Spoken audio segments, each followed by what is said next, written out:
Syedaralun, keluarga Gubernur DKI Jakarta, Anies Baswedan tengah berbahagia. Anak sulungnya Mutiara Annisa akan melangsungkan akad nikah pada hari Jumat 29 Juli 2022.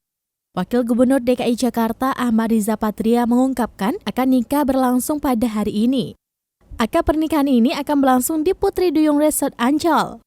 Di lokasi ini juga resepsi pernikahan Mutiara akan berlangsung selama 2 hari, yakni pada Sabtu 30 Juli 2022 dan Minggu 31 Juli 2022.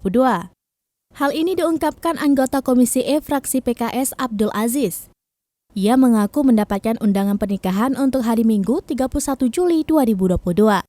Anak Anies Baswedan yang akan menikah adalah putri pertamanya bernama Mutiara Annisa Baswedan. Ia dinikahi pujaan hatinya, Ali Saleh Al-Huraibi. Undangan pernikahan pun telah disebar termasuk Wakil Presiden Ma'ruf Amin.